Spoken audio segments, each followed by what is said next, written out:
Club Chit Chat is the place to be. You're in the right place. Yes, you're hearing a different voice. That's because Miss Sophia is out today, and it takes a whole lot of people to take her place. 1, 2, 3, 4, 5, 6, 7, 8. Yeah, we up and through here this afternoon. You're inside Club Chit Chat, and I have some great guests, co-hosts in here today. Queen Sheba, you may already know her, but I'll let her introduce herself on this afternoon. What's going on? Tell us about yourself, who you is. What up, everybody? I am Queen Sheba, spoken word art. Thank you. Queen Sheba, spoken word artist, DJ, comedian, host, event curator, small business owner, living in Atlanta, and drum roll, I am a new candidate for Seat 2, District 2, Board of Education for Atlanta. Pew, pew, pew, pew, pew. Wait a minute. So pew. all of this is going on right about now? Man, and I'm about to be on a reality show and release these 90 days of this summer. Oh, no. The reality show is that you just said you're going to enter into being the... right. No. That's the reality show. And it's funny because the reality show is going to capture the whole campaign. So it's on and popping. I went downtown today to submit my declaration of intent. So it is official, people. I am in the running for my third piece of political office, but my first political office here in Atlanta. Well, and education is my thing. You know, I'm a word nerd, so you know. Word nerd. All right, what's the word of the day? Give me a word. What's your word of the day? Something good. Something good. Something, you know, like décolletant or something. Oh, décolletant. That's a good one. Crux. Crux. Oh, okay. Use it in a sentence. The crux of the situation is that I need to raise $150,000 to be able to run for office. And the plot thickens. Dun, dun, dun. Crux. Y'all come talk up about with an crux. entry fee. Right. I was just telling them off camera that it's interesting that the Board of Education seat is actually a part-time job, and I'm still going to be working at Clark, which I'm in education. Shout out to Clark Atlanta University as a professor over there in creative writing. It's a part-time job, and it's, you know, the payroll is totally open and available to the public. So it was $15,000 to hold a seat to serve in political office for the Board of Education down at the Capitol, and now we got a raise to $30,000. Wow. Congratulations. So you've already started. You've already started the campaign officially? Today I turned in my paperwork. That's what I did before. So officially, I can collect my first dollar without going to jail. So all right. Yeah. We'll see what we can do. You know, I set up my PayPal.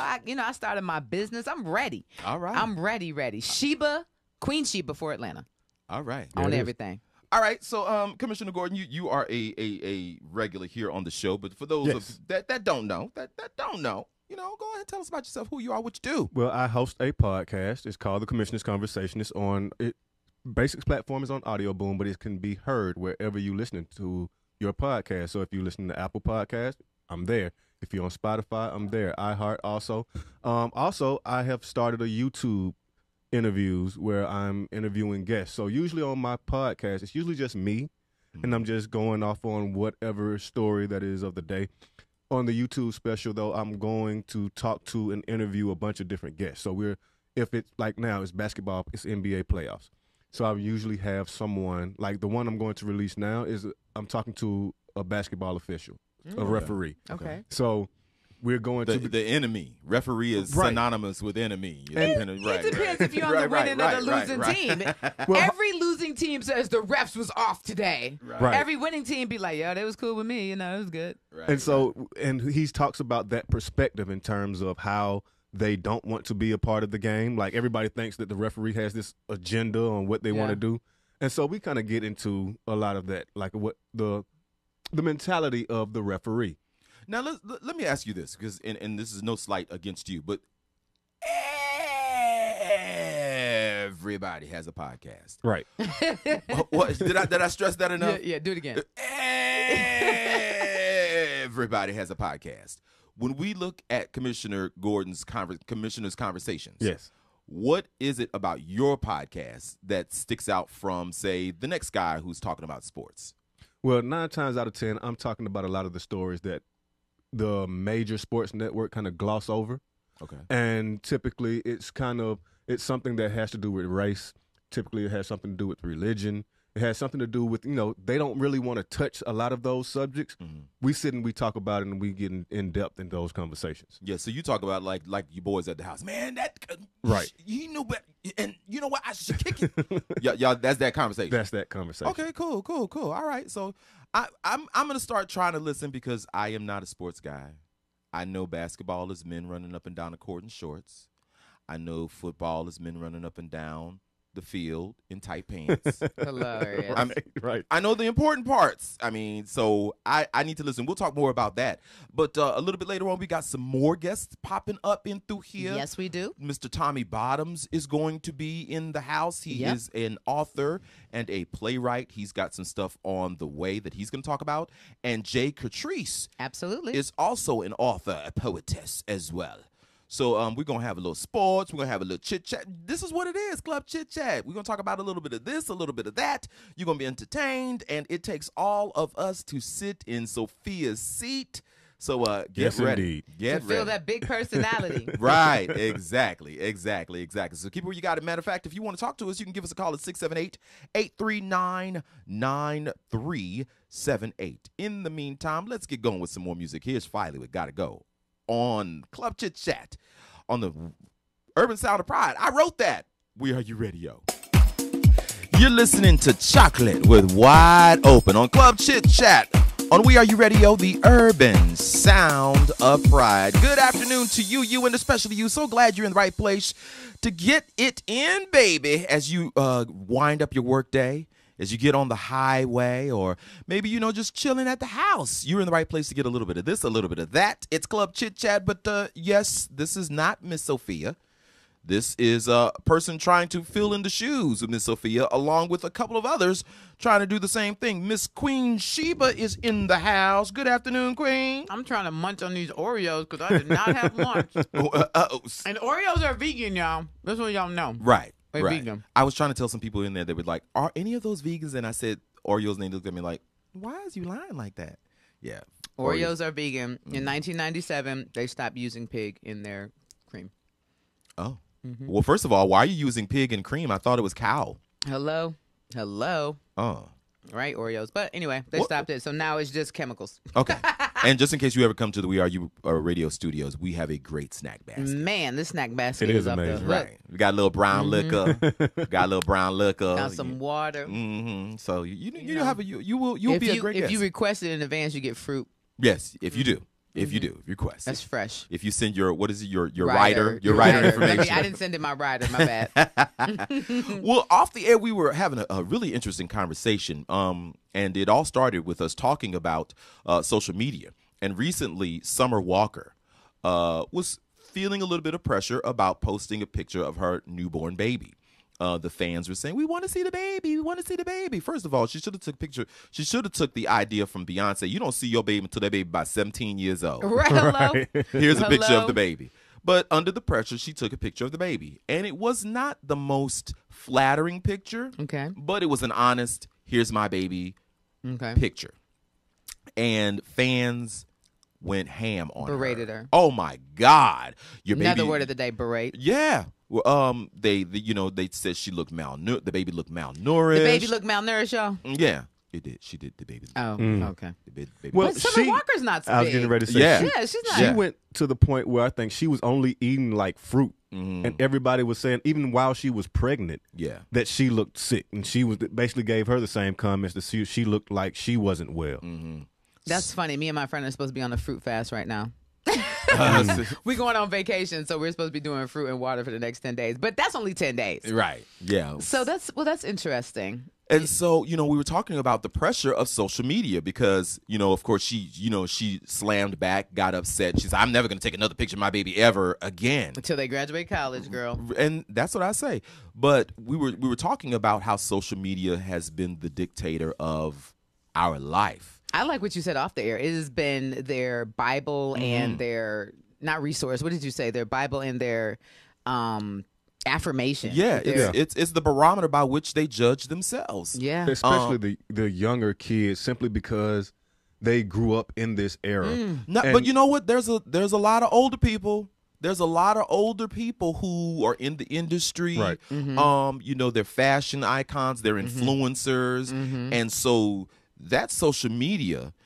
If it goes off the edge, they go off the edge too. Yeah, true. They're trying to live a second life through social media, and I definitely understand that. I wonder what would have happened if Instagram had gone along with the thing when they were saying they were going to take away the likes.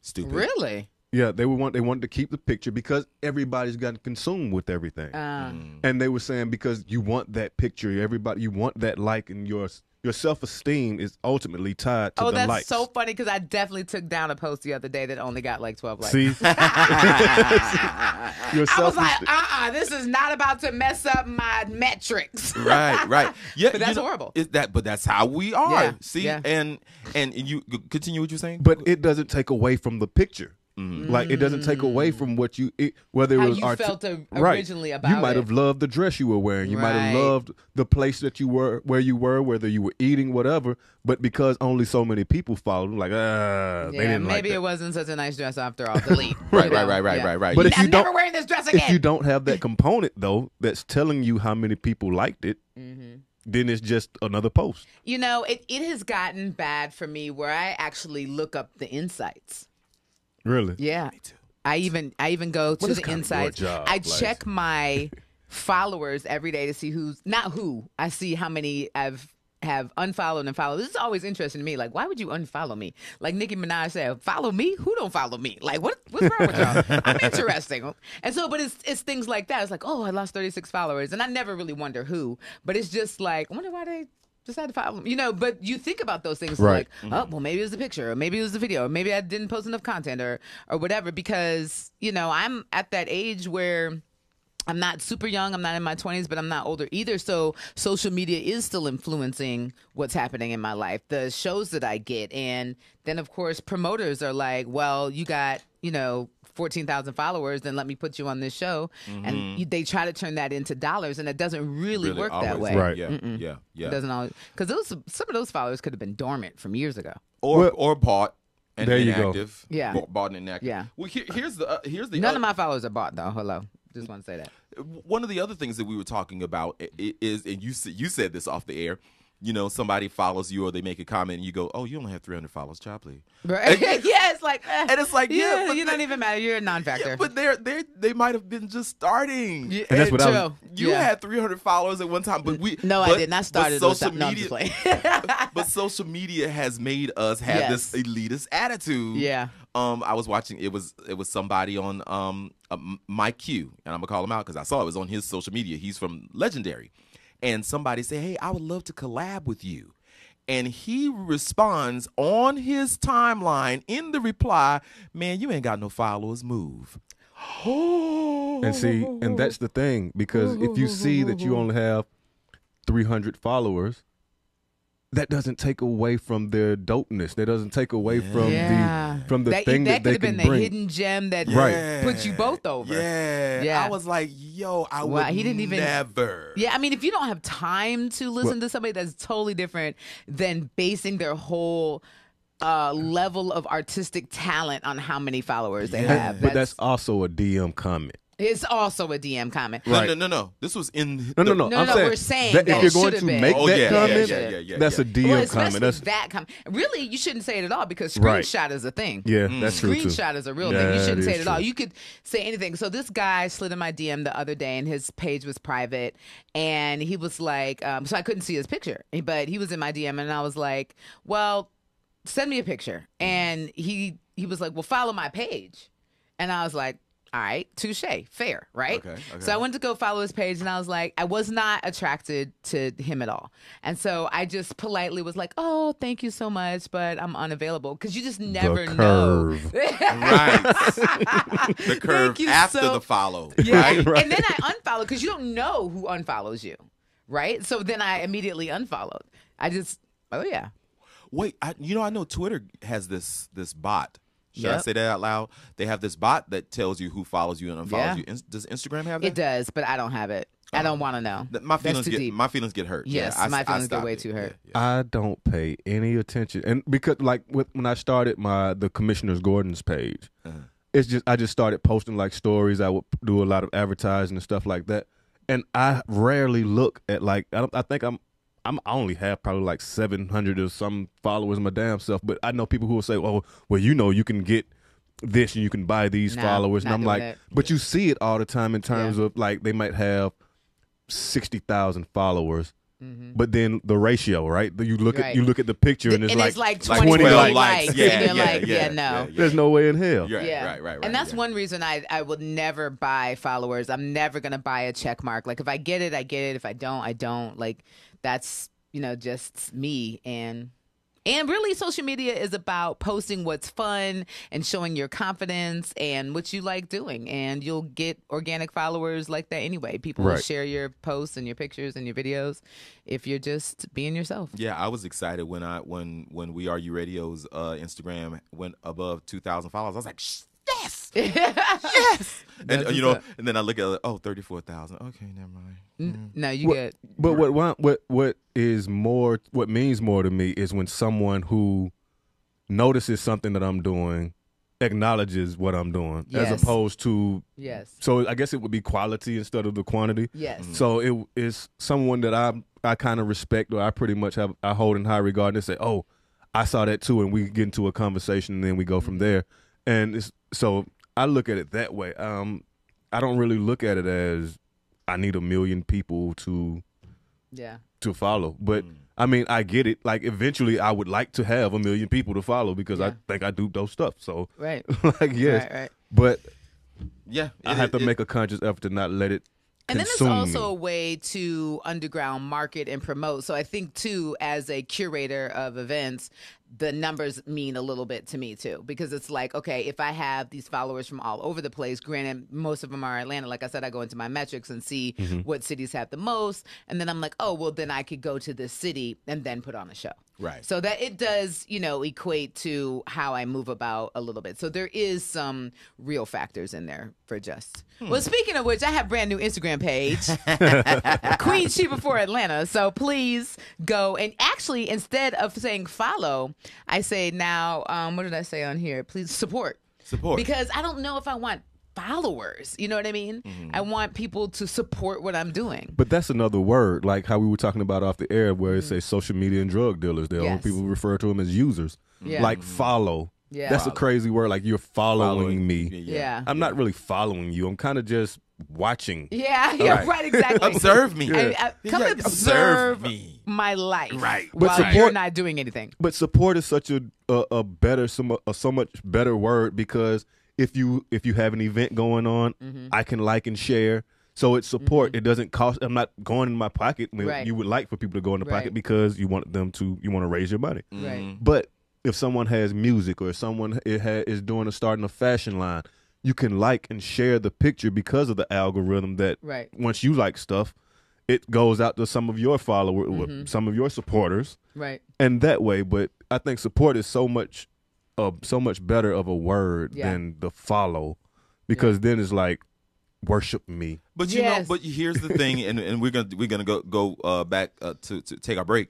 But support is an action word. Support is an action word. And so a lot of times you'll have followers who don't support. Absolutely. That's true. And so when you use the word support, that comes with some responsibility. Yeah. Some responsibility. So support ain't gonna work. So your followers you can be inactive and follow behind somebody. You don't have to do any work to follow someone. Right. You better preach here today, boy. Right. Yes.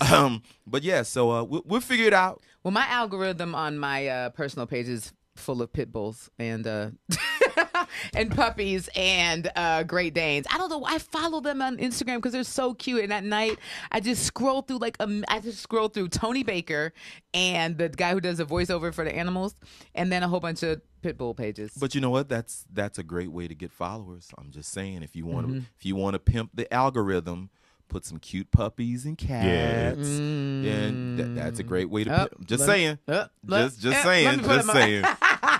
Let me put up a picture and see if it works. Well, ladies and gentlemen, if you're just tuning in, yes, you're not hearing Miss Sophia. We are sitting in for her. It takes a whole lot of men and women to sit in for her. It is George Daigle. I am sitting here in the driver's seat. It is Queen Sheba for real. For what is it? For Atlanta. For Atlanta. For Atlanta. Queen Sheba for Atlanta. Queen Sheba for Atlanta, and the one and only Commissioner Gordon. You can see his conversations on the podcast real soon, but we'll be back right here in Club Chit Chat on WERUradio, the urban sound of pride. Come on, y'all. What did she say? Let's ride. It is Club Chit Chat right here on WERUradio, the urban sound of pride. Hood rat, hooch your mama. I guess if that's what you want, how you want to live your life, there you go. You've achieved success. Hood rat, hooch your mama. No thanks, but I'll look on from afar. Well, ladies and gentlemen, we're sitting in for the one and only Miss Sophia. She is out and about. She's got some great things happening this weekend. She's on the road. She's busting it wide open. As far as events goes, y'all know she's not that kind of chick. Don't look at me like that. She's going to be hosting a beauty pageant in San Antonio. Hello. Yes. Hello. How about get flued out? Right. Right. Right. Get flued. She is getting flued out, and then from there, she is going to be doing a grand opening of Traffic Brunch in New Orleans. So yeah, she's got a jam. She doing things. Y'all didn't know y'all had a celebrity. Right. Hello. That's another word, celebrity. Celebrity. Okay. Well, ladies and gentlemen, Queen Sheba and Commissioner Gordon are in the studio with me now. Queen, pew pew. I love it. I got to get that sound effect. You do. I need to get it. So I am he who does not know much about sports, but I know a good story when I read one. And there's a story in the news right now that the Timberwolves have been sold. The Minnesota Timberwolves have been sold for $1.5 billion. Why is there a B at the end of that? Who's heard from the Timberwolves since 1983? Well, that's the going rate for. It's like a house. Like when every house on the street is. Well, they need a getting new foundation, some new restructuring. But if you appraising the house, if the house next door sells for like $250,000 and the house across the street sells for $250,000, your house is probably worth going $250,000. But okay, like she was pointing out, if the team hadn't done anything significant, well, why not? Won any rings, any Which championships. is why they're being moved and sold and everything else. Is probably why they're being sold. But to go on the story, like Minnesota's trying to see basketball in Minnesota. But Minnesota's a big basketball town, a big basketball state, I'll say. But there's a big push to move. Everyone wants to. So I can't remember what year it was. There was a push to move from Seattle. They took the team from Seattle to Oklahoma City. And for whatever reason, everyone has been trying to get a team back to Seattle as if it were New York, as if it were L.A., if it were Miami. And that's one of the moves I think that they're trying to make. Yes, Minneapolis, Minnesota is a small market, but it's one of those college-type atmospheres that it's small, but they fill up the stands. Those people are behind the Timberwolves 100%. But when you have high-profile owners such as Alex Rodriguez, it's only a matter of time. He doesn't want to live in Minnesota. Where has is no he from? interest. Where does he live? Well, he's a baseball player. He just got finished dating J-Lo. Oh.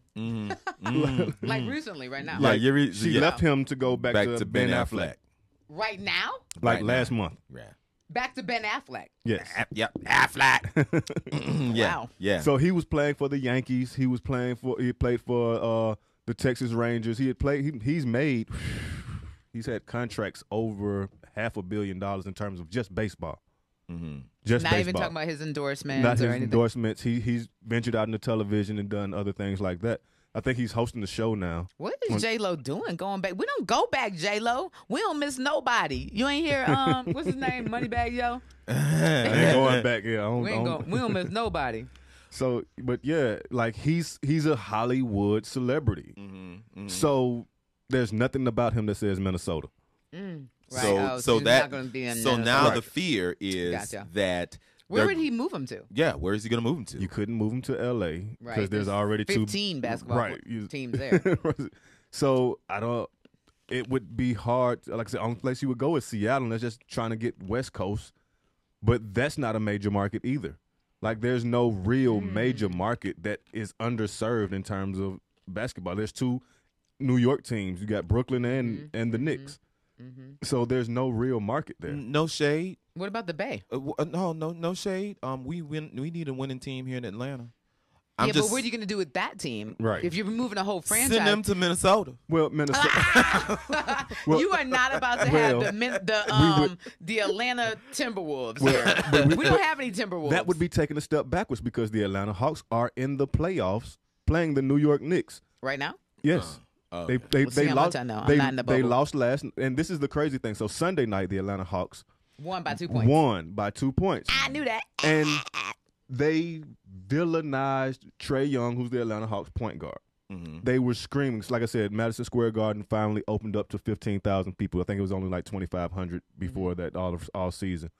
They were screaming "F you, Trae," all game. Why? Because they didn't want him to win. It's New York. It's New York. It's brutal. They haven't been out. They've been on lockdown in COVID since this. And so they needed their team. They needed that win. They wanted that win. And we're open, like you just said. We've been cooped up. New York has been one of the strictest lockdown. Yeah. New York and LA. And now we're out here.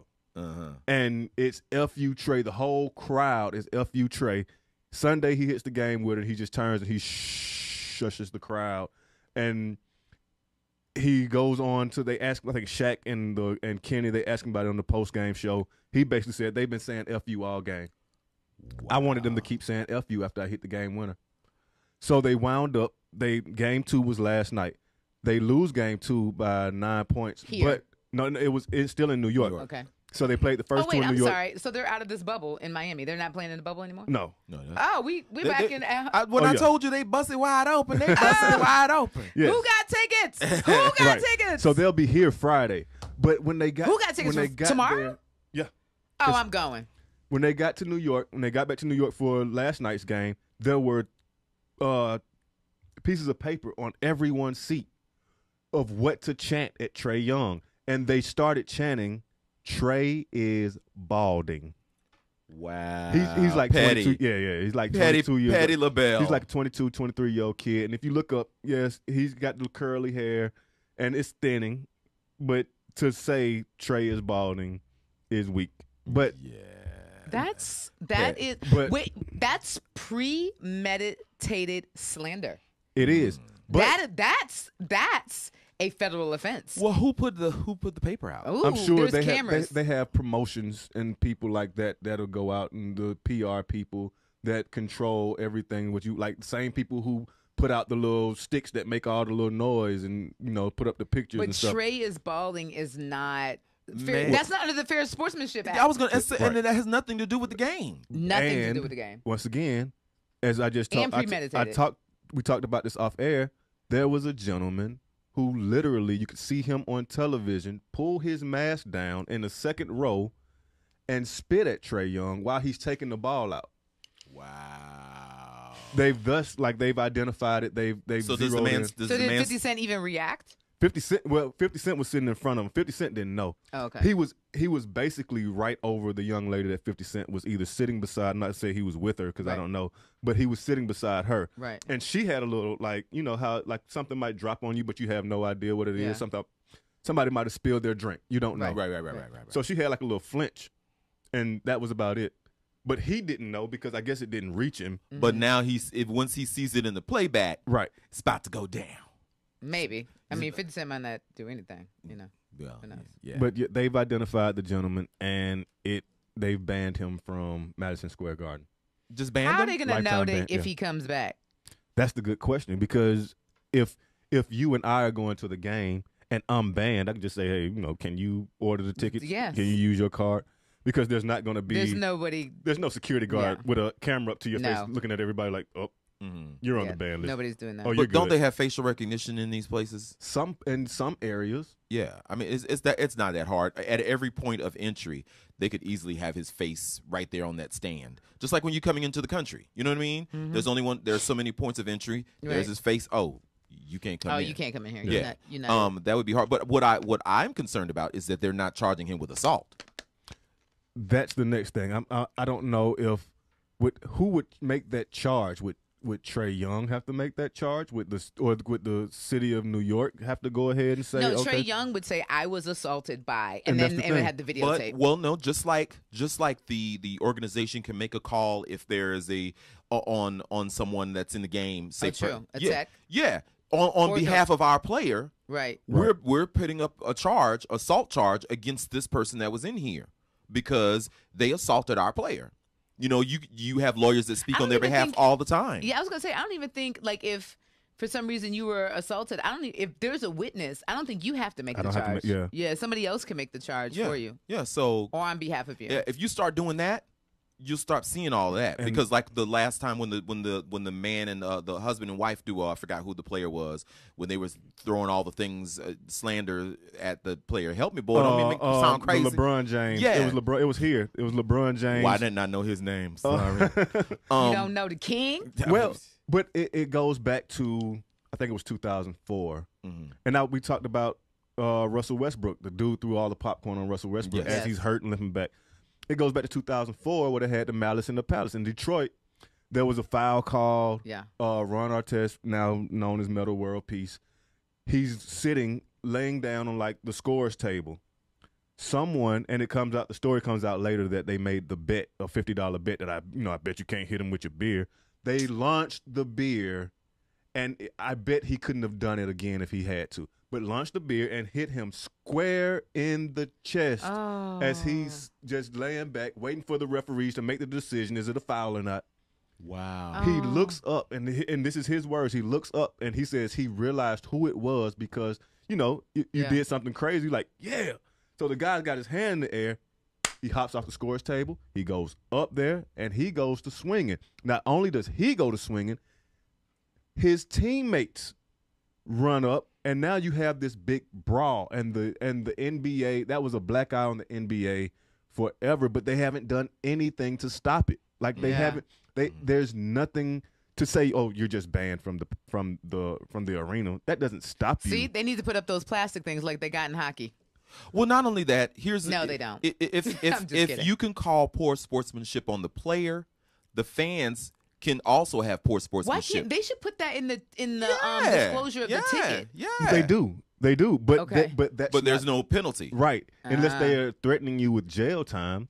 There's nothing that should be an announcement when they do the fair sportsmanship, blah blah blah, at the beginning of the game, and any and all fans who don't comply, you'll be removed immediately and taken to jail. And see, they do that. They'll have like if you go to the Hawks game, they'll have like Ryan Cameron or whoever, and they have a big jumbotron. They'll have all the people saying, "Hey," and then the fair sportsmanship act, but they don't say jail. They will just say. You will be removed immediately. So it's like, okay, I can be removed, still watching on my phone, still go home, buy another ticket, come back. It's like the streaker at the game. Yeah. They're just going to arrest me. But I'm still still the streaker. streaker. Get out. Right. Yeah. That's still crazy. I mean, in terms, and keeping it just real quickly, Kyrie Irving, they're playing tonight. Kyrie Irving joined forces with Kevin Durant, James Harden. He used to play in Boston with the Celtics. He jumped in front of it by saying, can we just keep it basketball? Because Boston is notorious for being racist. And they shout all kind of N-words and monkeys and do all kind of stuff. Why did you buy the ticket to come to this game if that's how you feel? But that's that's their joy. Part of the culture. Part of their culture. Part of their culture. Not the NBA culture. Right. And that's what they say. I spent $500 on these seats. I should be able to say whatever I want to. And the First Amendment. And so everybody kind of joked at him like, we see Kyrie getting ahead of it, but it's a real thing that everyone who's either played for Boston or just gone through and you played in Boston, they'll tell you get some of the most racist comments that you've ever received anyplace else. Yeah, but is that okay? No, it's not okay at all. Who's Matt Damon and Ben Affleck, aren't they both from Boston? Yes. They need to say something. I mean, if that's their people. Yeah. If that's their people. Well, I know Mark Wahlberg is from Boston also, but Mark Wahlberg. That's what I meant. I'm sorry. I did not mean Matt Damon. I meant Mark Wahlberg. I know Ben Affleck is from Boston. Yes, yes. But- Because every but- movie he makes is from there. Basically. But Mark Wahlberg himself has been charged with a hate crime when he was like 19, 20 years Oh, old. well, shit. Okay, well. You know what I'm saying? That's funny. We just missed Right, it. yeah, We're yeah. like, whoa, wait. Oh, he was 19. But I mean, but once again, we're talking about culture. Yeah. Yeah. So it's like, how bad do you think it is if you grew up in it? Like, Yeah, but if you know better, you do better, and he's well traveled now, so there is a difference. I mean, if he had only grew up in Boston and never left Boston and was like a banker in Boston, then maybe I can make that argument. But when you're well traveled and you've been around the world and you've had to interact with other cultures, you now know better. well, I can say this to take it back. I mean, and we know social media. People won't let you. They won't let you grow. No, they Yeah, won't. they Like- won't. In matter of fact, Paris Hilton said that. She was like, they want you to be 21 forever. Yes, people won't let yeah. you grow. They don't want you to see you advance. Every time I see Mike Vick on the television screen talking about anything, The first It's thing at they bring up. Pitbull's. Yep. First thing they bring up. first thing they bring up. And that wasn't even him. It was like his cousin. Yeah. He just took the rap for his cousin for whatever reason. Yeah, that was a crazy story. That was a crazy story. Well, speaking of this, let's take a break, and we got some more crazy stories. We are here sitting in for the one and only Miss Sophia in Yes, Club indeed. Chit Chat, baby. It is on WERUradio, the urban sound of pride. Queen Sheba and Commissioner Gordon are here, and we're waiting on some other folks. Clearly, come on, show up now. come on, before come we on. It is Club Chit Chat, ladies and gentlemen. A little bit of this, a little bit of that, and a whole lot of chit chat, ladies and gentlemen. lot of me. Yes, yes, indeed. We have the Queen Sheba. Queen Sheba for Atlanta. Follow me on IG, Board of Education Candidate 2021, Atlanta District 2, Seat 2. A Get lot ready. of responsibility. Yeah, you get ready. Yeah. That's a lot of responsibility. Y'all get ready. No, you get ready. I heard I get to fire the superintendent. No, that was just one of the general things they're saying. I was like, well, I get to fire the superintendent?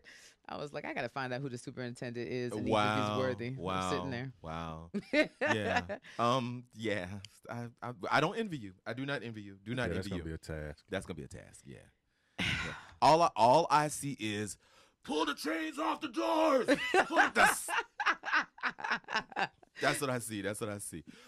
Commissioner Gordon is in the studio as well. Good Yes, afternoon, good indeed. sir. Good afternoon. Everything you want to know about sports. How did you become a sports expert? Is it just you took it on? How Well- did you get your 50,000 hours? So And I wish you just look at our nice camera every I'm once in a sorry. while. I'm Just, sorry. just every I once in a while. Just every once in a while. So what wound up happening? I was a pretty bad kid. Well, I mean, boys don't like When's your birthday? to read. June 7th. It's coming up. Okay, Gemini. Bad kid. Okay, I got it. Go ahead. So my parents would try to figure out, he's a smart kid, but he hates to read. I never liked to read anything. But I was playing sports. So my dad would try to figure out whatever. It's like, okay, you try these mystery novels. Hey, they would just sit there.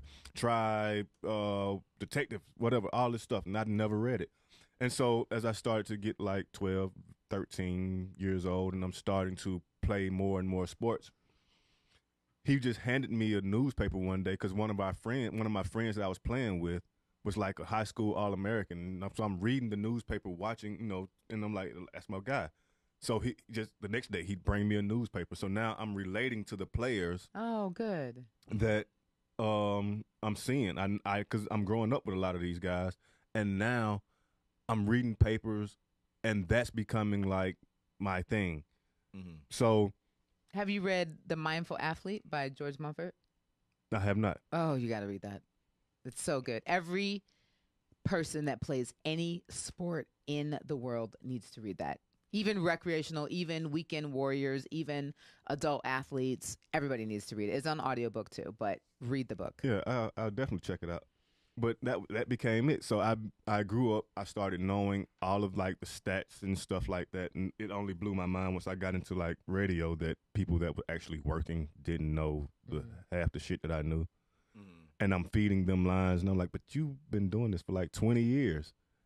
And so it got to a point where I was working at a sports radio station, and I'm talking to a guy, and he would literally take the things that I was saying during the break and then go live on the air, Shut up. repeat everything. A Shut friend of mine would call me, was like, you're producing the such and such show, right? And I was like, yeah, I can tell. And I was like, what do you mean you can tell? He was like, because everything that you believe and everything that you told me yesterday, Wow. he's saying it. And unless like you guys are in sync together, you're telling him what to say. And I was like, you know what? Yeah. Wow. And so when the pandemic happened, and my son is like, he's a young DJ. We can get to another story about him a little later, but he's a DJ, and I've been working with him to do stuff on his own. And so the pandemic hit, and he's like, "You at home? Why don't you do what you're telling me to do? Like, why don't you start the podcast?" Hello, Dad. Right. Hello, Dad. Right. Like right. you can make money from home. You can do all these things too. And I'm like, oh, you know what? You're right.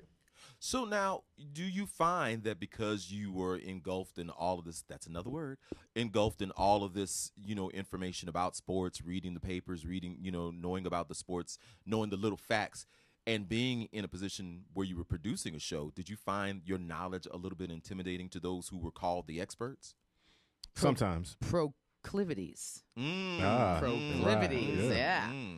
Yes. Sometimes some people shied away from me or would try to minimize my role. So I worked with it was a predominantly white station. And what he would want me to do would be, he would want me to do like comedy skits. And then because whatever the topic would be, let's say it's we're going to do a skit about a guy throwing popcorn on in the crowd. He would try to make me be the angry black guy in the skit. I'm writing, helping him write the skit. But when it comes out and we got to do it together, I want you to be the angry, hey man, what got to do that. Right. Wow.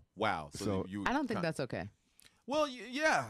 No, I don't think so either. When I was in undergrad, I was interning at Channel 4/13, which is the station that Oprah was on in Norfolk, Virginia. And they always sent me to the murder scene, the robbery, the break-in. I'm like, can I cover the poet laureate? I mean, right. But isn't that your people? I mean, you understand their language. you know how to get there, right? You just like, or they'll hit you with the Sam doesn't feel comfortable going out there. Sam, wow. You better Sam. I'm using Sam from now on. Right. Sam and Karen. Sam and Karen are married. Oh my God! Please don't call me Karen.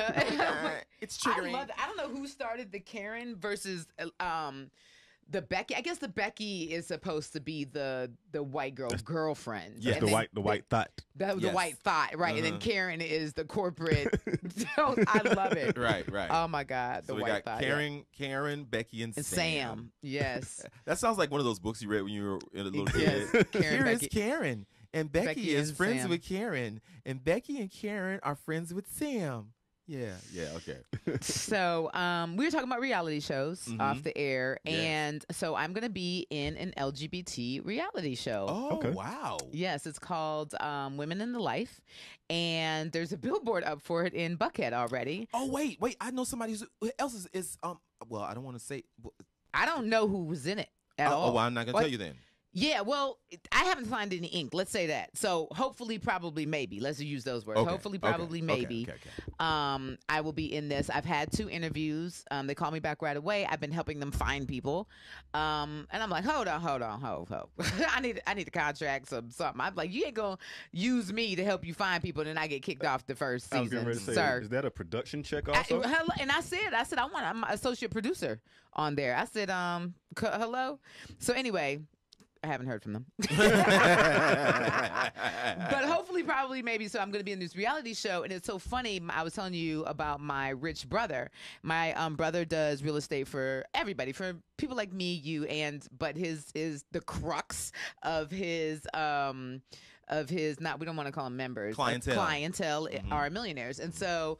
And he has a bag collection for your ass. And he was like, oh, well, you can use my bags and, wear some of my diamonds. And I'm like, okay. Because I'm just like, unfortunately, it was already brainwashed into like how I'm supposed to look for this reality show. Like my look is, 60s kind of pin up, whatever. And he was like, oh, well, you can wear my diamonds and you can wear my furs and you can wear my bags. And I'm like, okay, because I don't have shit. I mean, I might have. But you know what? Stop, because here, and this is what we're talking great about, right? point. Yes, it's a great point, because if it's a reality show, why create a false reality? False reality. Yeah, be yourself. And okay. I know that everybody has to have a storyline. Yeah, I get it. You got to have this great storyline. But why can't the storyline just be you? Just be you, the 60 mod chick who's smart, You know what? who's running for, school board. That's But does that sell? Does that sell enough? If you're talking to the guy across the table. I said that. I said, if I have to fight somebody, I'm not doing it. I said, one, I'm going to lose. I'm a softie, right? I'm not doing it. I'm just going to run away. And I was like, oh, if I walk in on my person that's dating, they're going to be, having sex with somebody else. I'm going to be like, you gotta dog, snatch I'm some 40. I'm like, yeah, I got to snatch him. I'm not snatching no hair off. And then so he was like, and then she was like, I'm sorry. Then she was like, well, you're not going to have to fight, but there is going to be some conflict, but we're going to work on resolution. She was like, but you do got to throw one glass of wine, though. I said, oh, my God. Yeah. They were like, that's in the contract? No, it's not in the contract. She was just being funny, but it's like, that's the rite of passage for being in reality shows, to throw a glass of wine. I always said I would never do turnover table. I would never do a reality show. But if I did, I think I would end up being that voice of reason. That's what I was thinking. I would be that person that's like, yo. I mean, and I'm a cuss a couple of times because I'm a cusser. Yeah. But I think, y'all don't have to do this. Talk it out. Yeah. It ain't about all that fighting. Yeah, because I at the think end I of the wanted day, to be the all you're voice going to of have reason. is bruises, and y'all will have no resolution. Y'all going to be mad and beefing for what when y'all could have worked it out like grown-ass people. Right. Yeah. Let me say this very vulnerably. I don't know why I get vulnerable on this show, but I was having a little bit of imposter syndrome because as a spoken word artist, because yes, I'm starting on my new political career, that will take my life into a different direction. But as a spoken word artist, it doesn't always equate to our accomplishments. Don't always equate on paper, if that makes sense. Yeah. And so a singer who's like, oh, I've won a Grammy and I've done this and then that. And I'm not saying always. More often than not, singers, rappers, whatever, their bank account and living conditions sometimes match. I want to be very careful. Sometimes maybe match, right? Depending on their level of responsibility. But as a spoken word artist, it rarely does. And so I'm concerned, not that the busyness of my life wouldn't be interesting. And glamour. Huh? The glamour is not necessarily there. And so I'm a little concerned about that. And maybe I'm concerned because I don't see myself on the outside looking in. You know what I mean? But and again, I definitely have the personality your for personality. I think that when you walk on screen and you command the screen, because let's take a Nene Leakes, for example, who was not the most glamorous on that first season of Real Housewives of Atlanta. Let's be clear. Right. Yeah. She kind of grew into that, and then still that's questionable. No hate on her. But her personality is what made everybody gravitate to her. Right. So without all the zhuzh, without all the ambiance, without all the accoutrement, that's another word. Right. Without all of that, can you walk on that camera and say, here I am, and I have a reason to be here, and this is why you need to watch for me. Right. Gotcha. Now it's cute to have a cute bag. Yeah. I mean, let me clear that up. I got my own little stuff. It's just that I got my own little, bags and designer stuff like that. But I was concerned, especially after watching that hour-long clip. I was telling them off air that I got wrapped up into an hour-long wrap-up reel, like a recap reel of Love and Hip Hop Atlanta, and I was like, oh shit, like they're really, I got a couple Louboutins, I got a couple little stoles, I got a couple little bags, but I'm stoles that aren't stole, ladies and gentlemen. We stoles that aren't stolen, right? And I want to represent the spoken word culture too. I don't want people to be like, oh, that's whack, but I'm not whack, first of all. So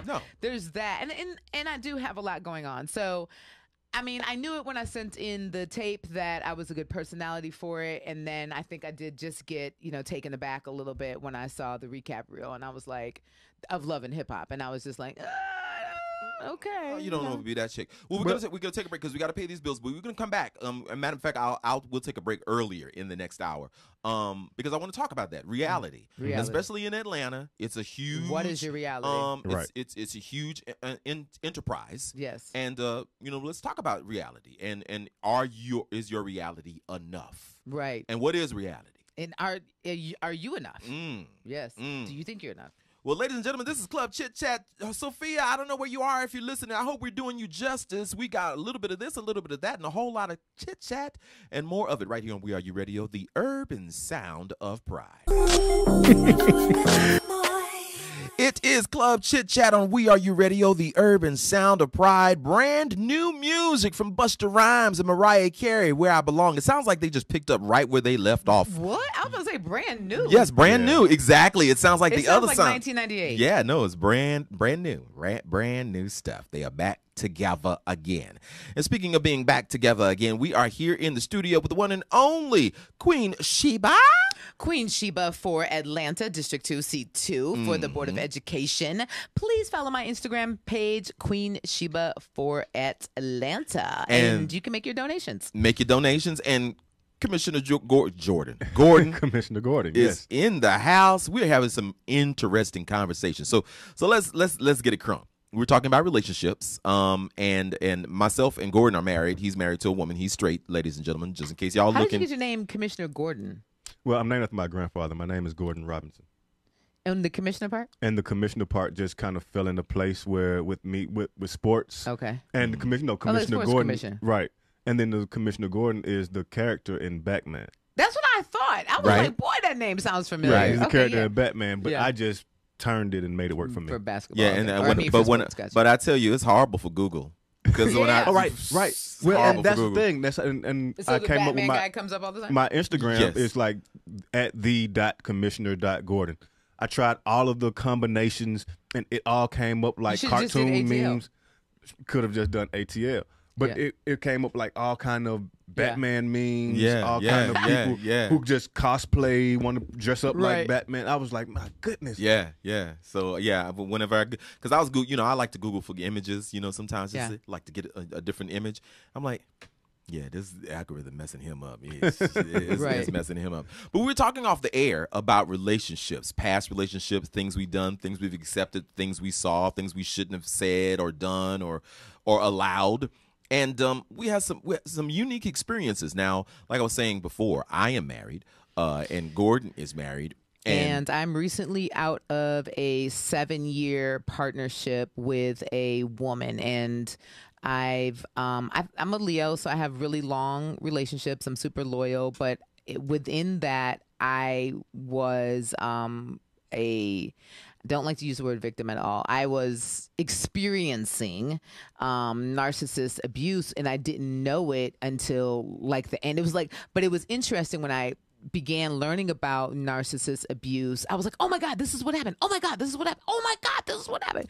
And a lot of it is because it's so hard to explain. It's hard to get support from your friends, family, etc. And the biggest thing, and it's the longest kind of abuse to get over. And this is a bad example, and I apologize in advance for using this example, but this is how I've been explaining it.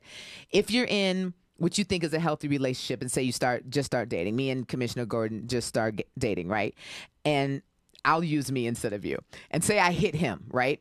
It is easier for someone to leave because of that immediate physical abuse, like, oh, you hit me, I'm out, right? Right. Than a long, drawn out battle with your self-esteem, questioning, gaslighting.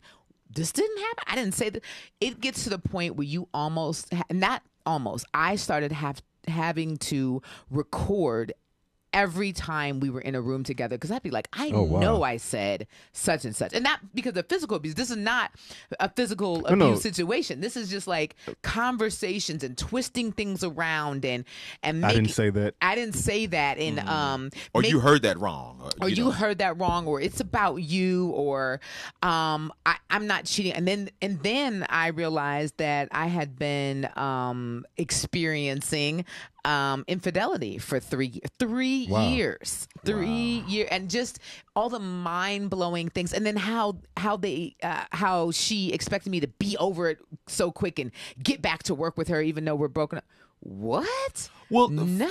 It sounds like, in I want you to continue, but it sounds like that has been her experience, where infidelity was accepted in past relationships or overlooked. And she saw it with her parents. She sees it with her brother and sister. Her brother and sister have been completely, what's the proper conjugation to this? Completely infidel to each other. I don't know. How am I trying to say? They've experienced infidelity with each other since the beginning of their relationship. Yeah, and uncommitted. Yeah. Right. And that's the issue that I had with her. She was always 1 foot in, 1 foot out. And I was like, and it was never commitment. It was an accountability. The accountability was at zero.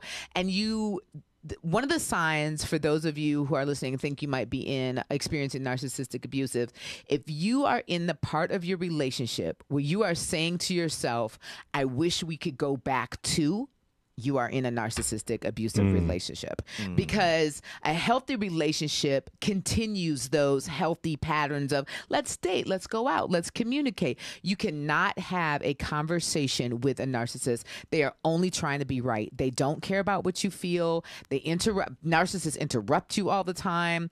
And narcissism isn't just people taking selfies. Please understand that. Look it up. It's way deeper than that.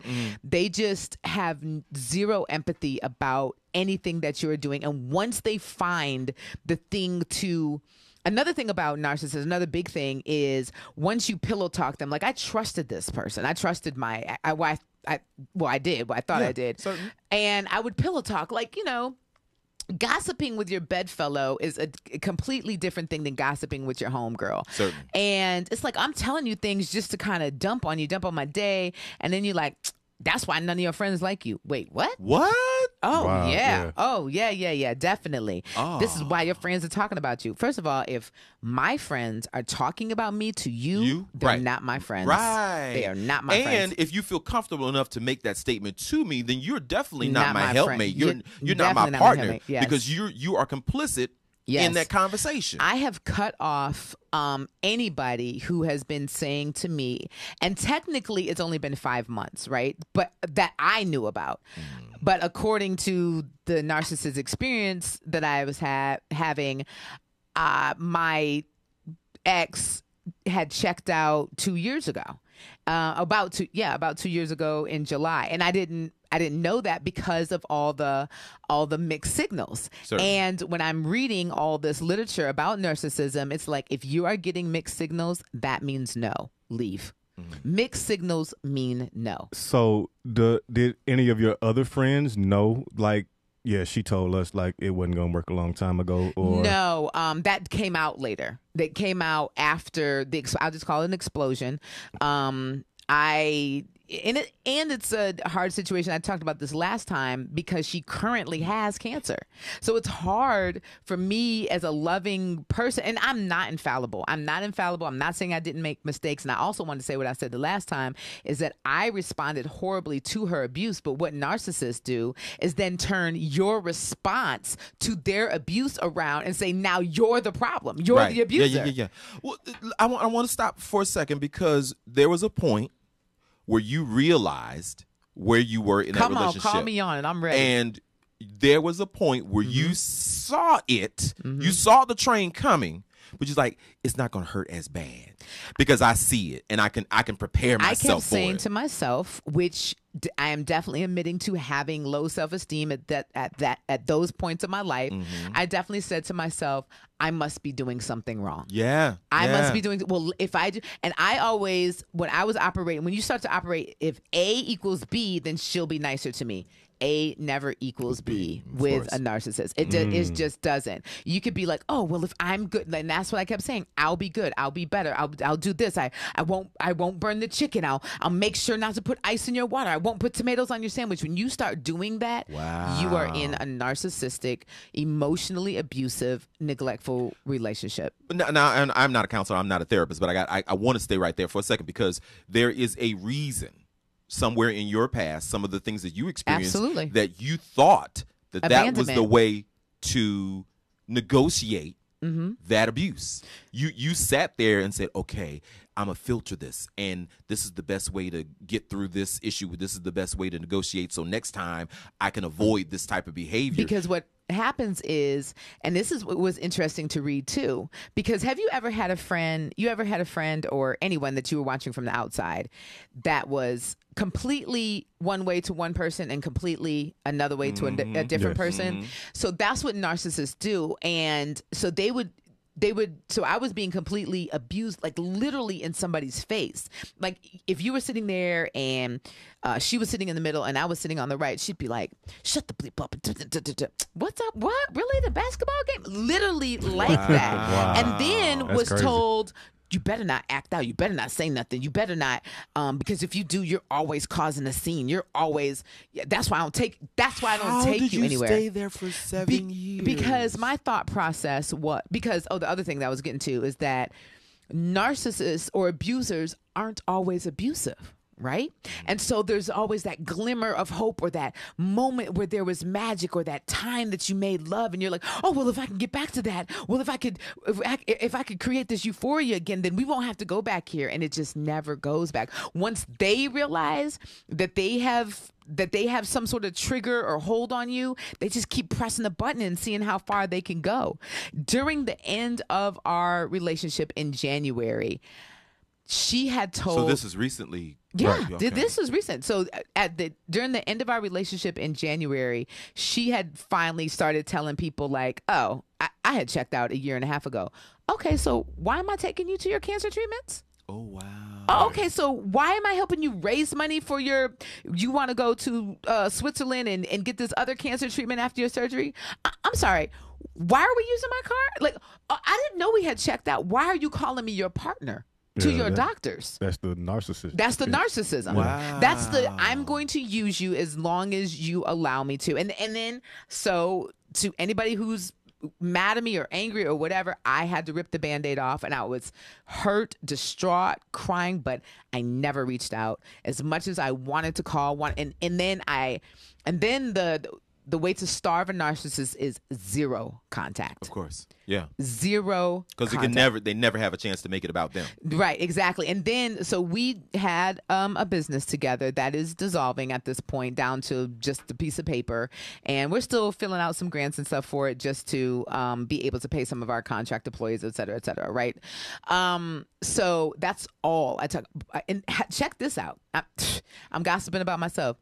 She had never came home after her surgery, lived somewhere else, but refuses to get off the lease, re-signed the lease, got a key. I mean, still has a key and comes to pick up her mail whenever. And she came over just recently this past Monday, but I'm in a place now where I can have a conversation that's not emotional. I'm not crying, screaming, throwing things.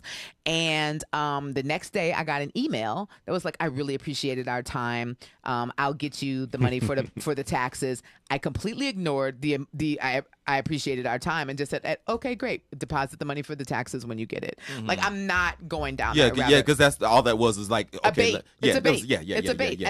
Are you going to open the door? Right. Yeah, I'm not doing it. And you know, I'm just not. I'm not doing it. And so so the conversation off line when we were off air was the person that I kind of dated for 30 days in between. And I was attracted to her at first, right?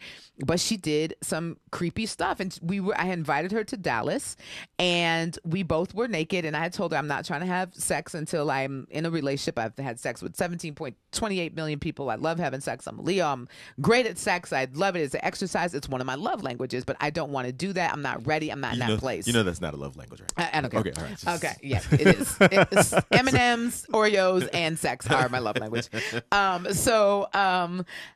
She put her mouth on my breast, and after that, it was I just was like no. And so some people would say, "Well, you were naked in the bed with her." It doesn't matter. No means no. And we had that conversation, and after that, the energy changed, and I just couldn't do it. On top of that, she barely broke out her wallet. All the dates were my ideas. She never invited me on a formal date. I took her to the ballet, invited her to Dallas. She did pay for her own plane ticket. I'm not saying I flew her out there, but I was like, hey, come to Dallas. Come to this thing I'm doing. She decided to come to that. Took her to the ballet. Took her to a party that another one of my friends was having, and she even said, "Oh, that's not a date." I said, "You know what? I see narcissistic traits in this person." I didn't say this to her, but as I'm, learning and growing stronger and reclaiming my power and, making life about me right now, it's like I'm not gonna deal with another potentially narcissistic situation where I'm grappling for adoration and affirmation, and I'm not doing it. You know what? I want to put a pin in this, but what I hear are two words, and you may not even recognize it, and I may be wrong. So a therapist, if I'm wrong, call me and let me know. But you have what I would consider hero syndrome. Ooh. You pick out people Ooh. that you already know need to be saved, and you put yourself in a situation that you know is not really 100% healthy. Because I'm resourceful. But and if I can, if I can point them in a different direction, if they'll I can appreciate show them appreciation, maybe they will change. And that may be. Just so reflect on that for just a minute. That might be. Thank you for coming to the show today. There you go. And that might have to do with my abandonment issues because I'm an adopted child. I was in 3 foster homes, and relationships end, and I didn't have coaching as a young adult to tell me, hey, relationships might end. I was dating people in my 20s. I thought we were going to be married and on the porch until I was 87, and nobody told me. And I'm telling you this because that is me, or was me. That was me. I'm telling. I was Captain Save-A-Ho for years, and I knew I used the whole word "ho" literally. And my rich brother Bray, who I was telling you about earlier, he was like, and he's also a Leo, but he's more self-assured and self-aware. He was like, you got to cut them off faster. And so this is what I've learned with the person that I dated for 30 days. Within this, I was like, nope, gotta go. Peace out. But now I'm uncomfortable every time I see her. But and luckily we didn't have sex. Luckily we weren't intimate, and it's bearable to be around her now. But it's still uncomfortable. Like, you're weird. And the other thing that narcissists do, or narcissist victims don't do, is talk about it or expose a person, because we're like, oh, well, that was just the experience they had with me, so maybe I shouldn't expose them and put on social media that this creepy swimmer lady put her mouth on my breast. Oh, yes, you should. Yes, you should. Yeah. Yes, you should. Certainly. Yeah. Well, every action has a reaction. And if it's a negative one, it deserves a consequence. Yeah. I mean, come on now. So yeah, a lot of times, like you said, if you're a person, because I'm a private person, I don't like talking about a whole lot of private life stuff, especially to a public. But if something's happened, you don't have to hold that inside, and you don't have to say, oh, well, it just happened to me, or it's nobody's business. Because then that's like letting them off the hook. Yes, yes, it is letting them. And they don't learn the lesson. And that's what narcissists do. They're like, don't tell anybody about this. Don't go run into your friends. Your friends can't help us. And then I told my ex, I was like, you need to go to therapy for the PTSD that you have from your first girlfriend. They were together for like shit, it sounds 13 like you got years. PTSD. I do. And then talking about I want a wife. Everybody in the show like, no, not yet, girl. Not ma'am. I'm not. I was about to DM you, but I'm not now. It's George Daigle. It is Queen Sheba. It is Commissioner Queen Gordon. Sheba for Atlanta. I'm learning Queen Sheba. She got a new last name. See. Yeah, Queen Sheba FOR Atlanta on IG. Yes, indeed. It's all right here on Club Chit Chat on We Are You Radio, the urban sound of pride. Let's ride. It is Club Chit Chat on We Are You Radio, the urban sound of pride. Good afternoon. We're getting ready to go into happy hour, ladies and gentlemen. And if you are new to Club Chit Chat, let me first tell you, Club Chit Chat is the place where you can get a little bit of this, a little bit of that, some humor, some laughter. But during happy hour, y'all know how your grandmama said it. During happy hour, everything is legal. So if you want a get you a little drinky drink, get you a little smoke, get you a little pill, whatever it is, just make you a little happier during happy hour, it is completely legal right here in Club Chit Chat. So get ready for that. I know y'all like that. I know y'all do. But in the meantime, my hostess and hosts in the studio, Queen Sheba for Atlanta. I knew I was gonna get it eventually. And Commissioner Gordon is in the house with me, and the man who they told him to come at 3 o'clock, but he thought at 3 o'clock tomorrow. But he's just in time. Y'all know how we do. You know how we do. Introduce yourself, sir. Go ahead and speak directly into the mic and tell us who you is and who you are. Hey, how y'all doing? My name is Tommy Bottom. I am a spoken word artist, producer, playwright here in the city of Atlanta. And we have an event tonight called Origin Stories. And just to give you a little background on that, a little more, I've been in the art scene here for a couple of decades now, and been able to do a lot of traveling and meeting a lot of cool people and along the way, and a lot of them become friends and almost family and stuff. So through that, you hear a lot of stories beyond what you see. Everybody has what they do on the stage, and then you have who people really are beyond that 15, 20 minutes, you know what I mean?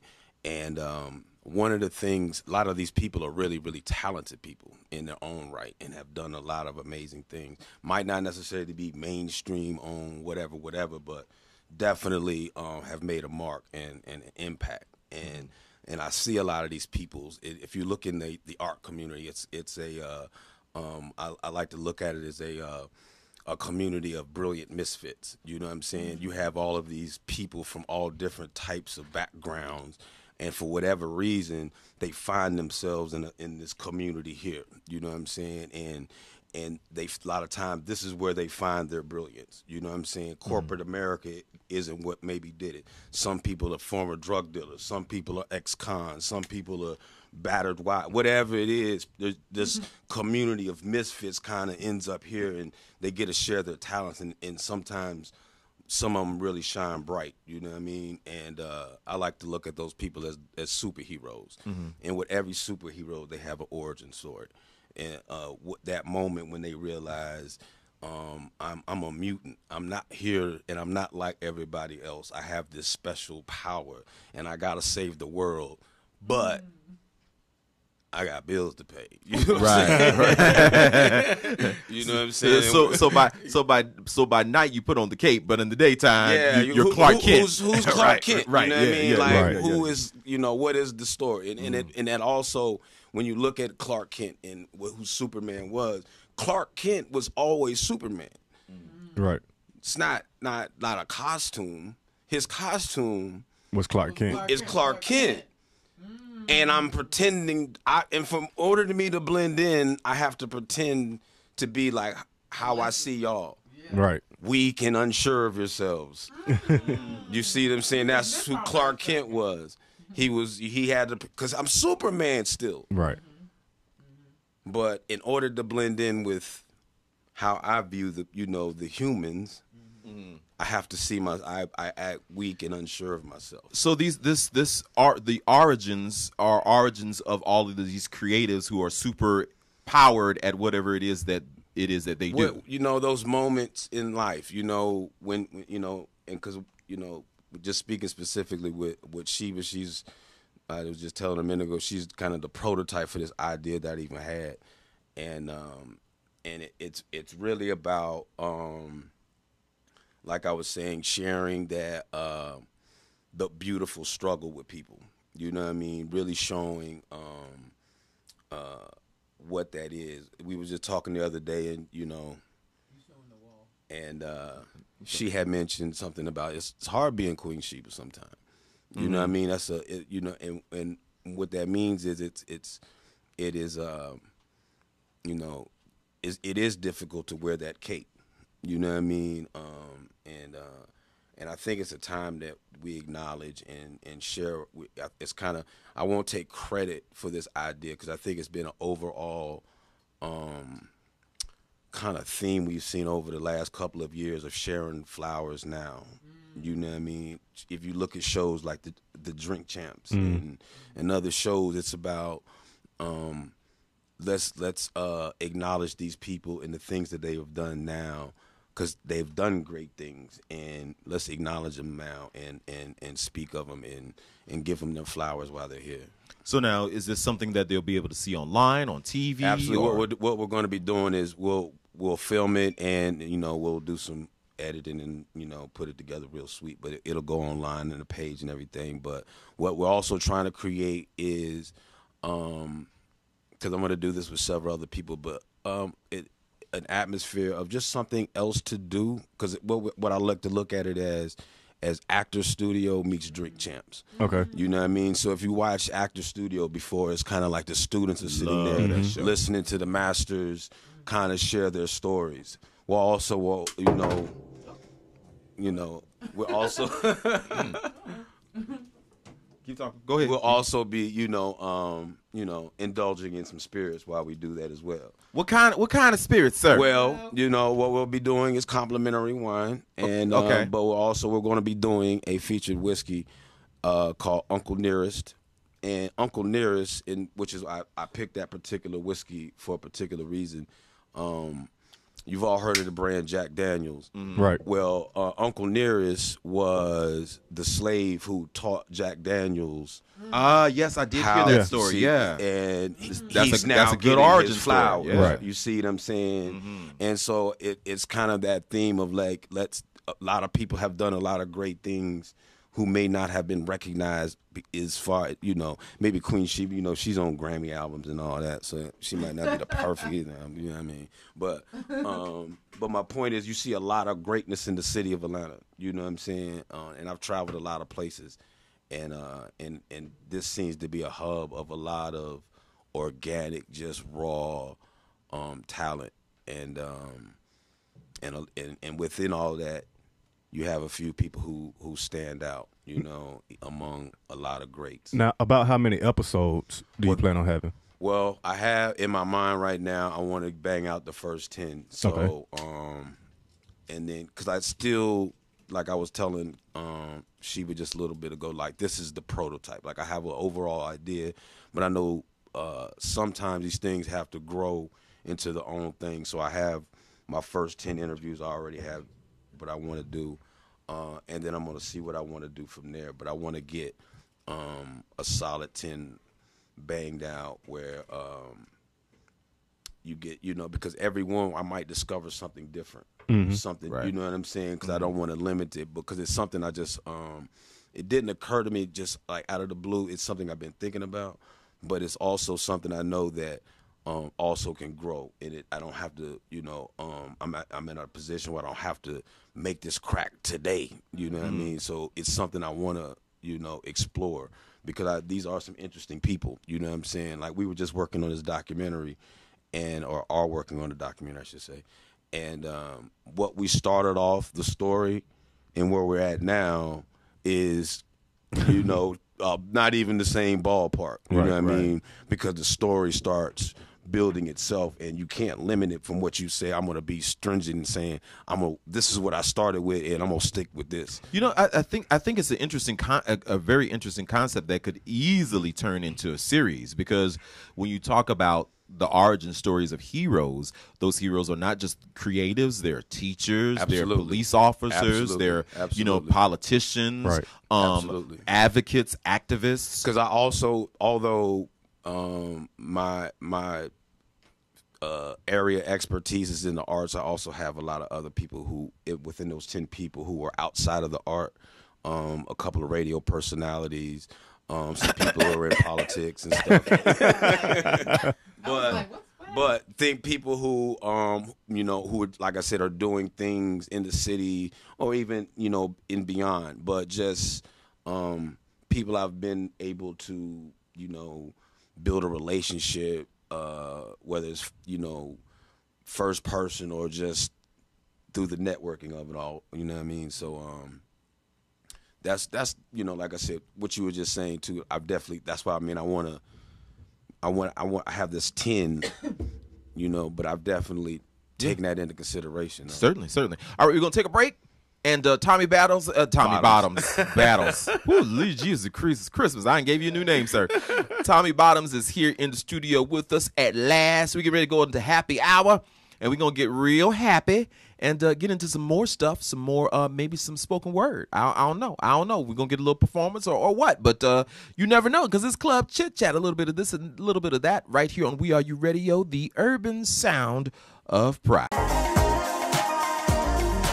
It is Club Chit Chat. Welcome to Happy Hour, ladies and gentlemen. It is right here on WERUradio, the urban sound of pride.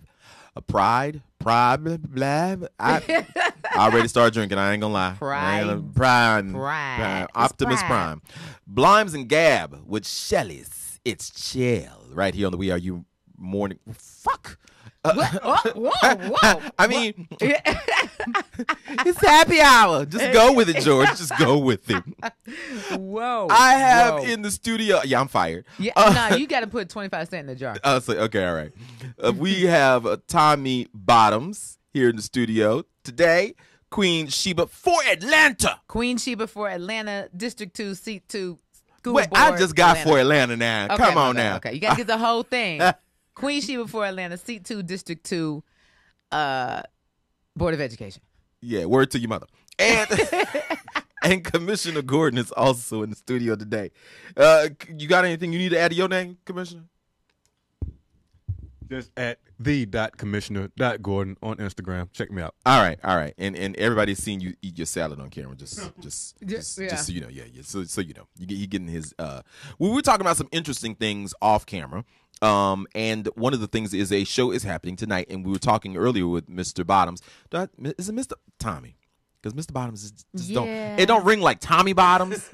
So we're just gonna say Tommy. Is that okay? Can I do that? All right, I Tommy. just think of a hairy butt when I think of Mr. Bottoms. It sounds cartoonish, Mr. Bottoms. Yeah. Mr. Bottoms. Mr. Bottoms. But Tommy was talking about an interesting show that probably could go in a whole lot of different directions. It's Origins of heroes, origins of. I liked how you did the whole Marvel thing. Like, okay, somebody I could watch Superman with and not feel like dumb. Because he had the whole mutant power. And I was like, oh, he into this. He taught this thing out. So tell us, because it's going to happen tonight. And I'd love to hear more about it. So talk to us. So, yeah, we're going to be doing it at a place called the Sanctuary Art Asylum over in Kirkwood.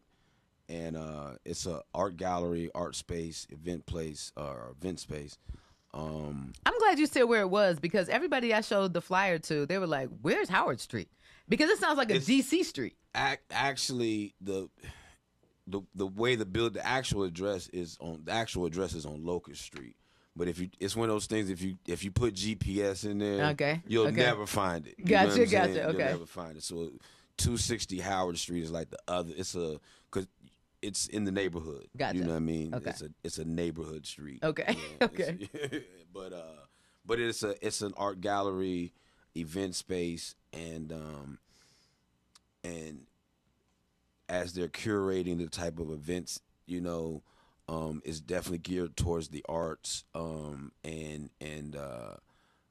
building a place where we can experiment with different things like this, you know what I mean, and still do other things like Abyss is doing his acoustic garden. I'm so glad that's back. And but just a space that people can take some ideas and just build on them, and it's almost like a residency, but you know what I mean, something you could just say, okay, it ain't gonna necessarily make them money. Although, if we can make a couple dollars, but like you said, let's work on something and let's see where that goes.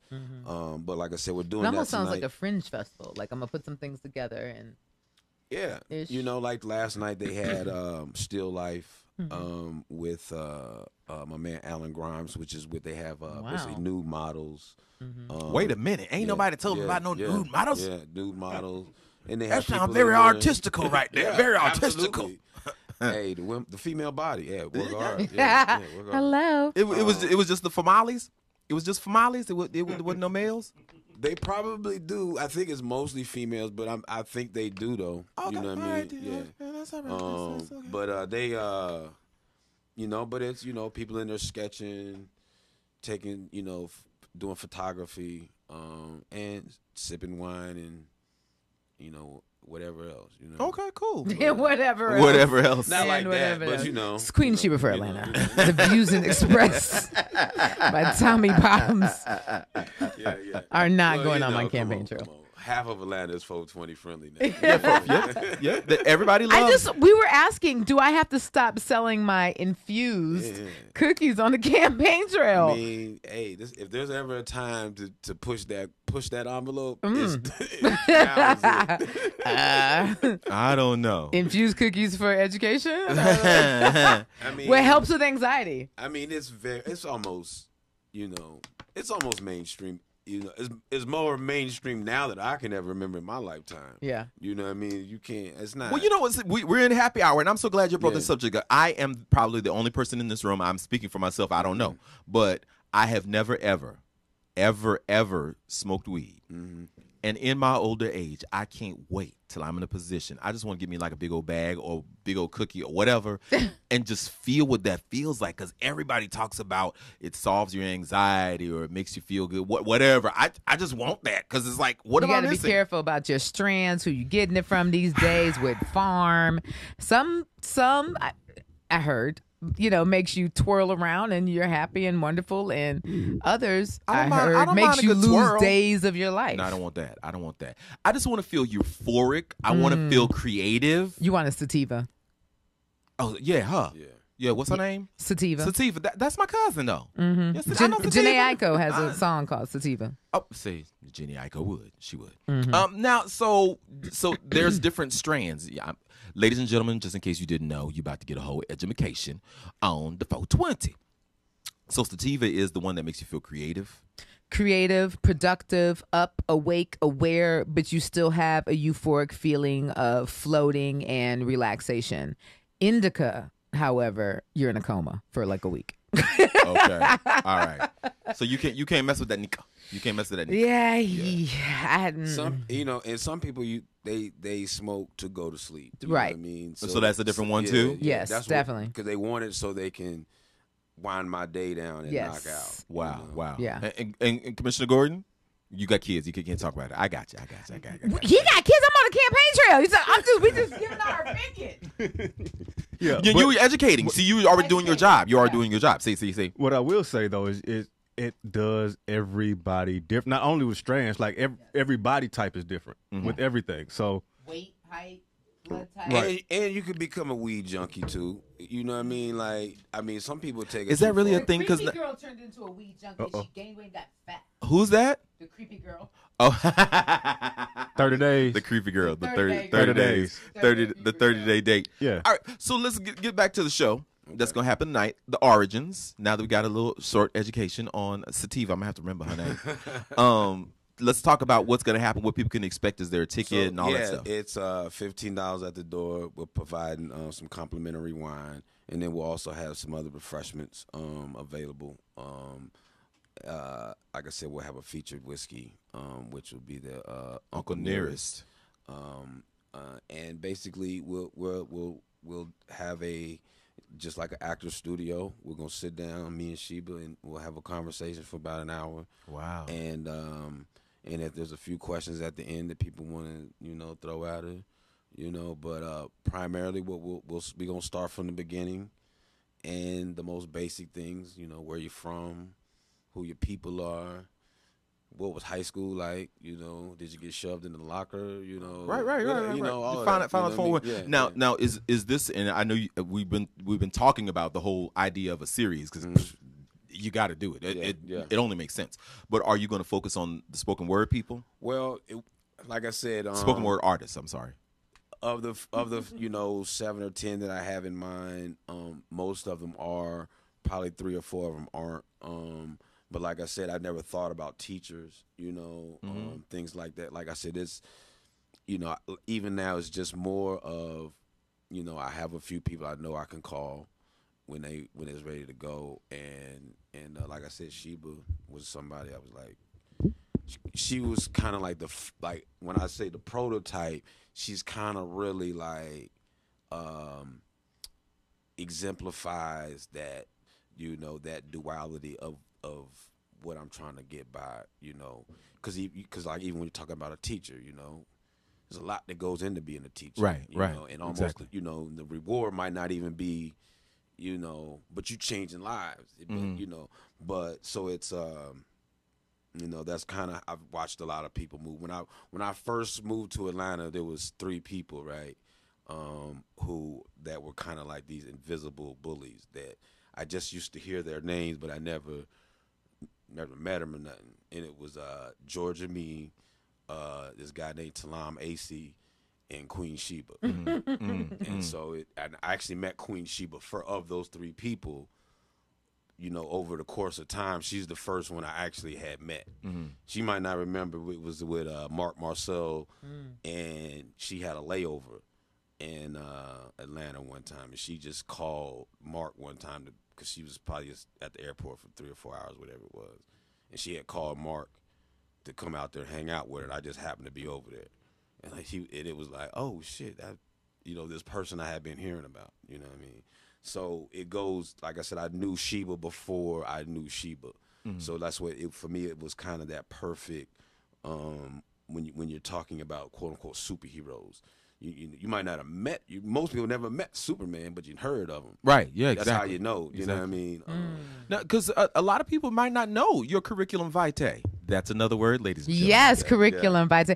I was going to say, I'm really excited about this. Going back to, we were talking about earlier how spoken word artists just don't get a lot of glamour. And I really like the idea of having this conversation because singers get interviews, hip hop artists have the Breakfast Club, comedians, had, they have everything now, but, they have conversations, they have podcasts, whatever. And then spoken word artists still kind of get that shuffle to the side. Like, even though, we're grown up and have lives and jobs and houses and cars. And have Grammy-nominated projects. And have Grammy-nominated projects and a litany. Hello? Come on with words. Word nerd. A litany of accolades. It still is like, oh, that's cool, but you still do poetry. Yeah, and it's like, it's still like, oh, I used to do poetry, or oh, my cousin does poetry. Like when you say, oh, I'm going to run into Jaguar Wright today, or my friend's Jaguar Wright, you're like, oh, my cousin sings. You don't do that to singers. No. You know what I'm saying? Oh, my little sister sings now. But they're always like, oh, for real, I used to write poems. Like, shut the fuck up. Roses are red and violets are blue are not what they're talking about, Right, ladies and gentlemen. like, It's not the same thing. Yeah. Now, because when I was here when Georgia Me was here, I did not know. First of all, Georgia Me is Georgia down, Atlanta down. You cut her open, Atlanta's gonna come out of her veins. But one of the things that I learned, Origins, was the fact that she's been on Broadway. Is a Tony Award winning Broadway star. Kaumba Award, Tony Award. Like, I'm like, in my midst, because I am a thespian in disguise, just in case y'all didn't know. And so to sit here and hear her origin and hear her art and have seen her on the Def Comedy Slam, a Def Poetry Slam, I think is what it was called, and seen her on Monique, and I'm like, oh, this is her. Wow. So some amazing people that you will have the chance to see, and tonight is the night to hear about Queen Sheba, who you've already heard is already an amazing person already. Oh, thank Queen you. Sheba for Atlanta District 2, Seat 2. I got it. So it's tonight, one more time, for the people that didn't hear it in the back row. 260 Howard Street, doors open at 8 p.m., $15 at the door. Complimentary wine, and our featured whiskey will be Uncle Nearest. Now, I have a question about the whiskey, just because I have a sponsorship with a different whiskey company. Now, do you have a contract with Uncle Nearest? No. This is just me. Okay, this is what I can do. I can hook you up with some guys. It's called Greenwood Whiskey. Okay. And it's a black-owned whiskey. It's originated. Yeah. And that's what I want to do. Right. That's the whole idea of me doing it like that. Yeah. It's a group of friends, a group of guys that I know that started up about 4 or 5 years ago. Okay. And they actually they reached out and got some assistance from Uncle Nearest. Okay. But yeah, they've been featured with Killer Mike, Goody Mob. They've done some stuff with. I'm not sure if you're familiar with New Face. He had a little.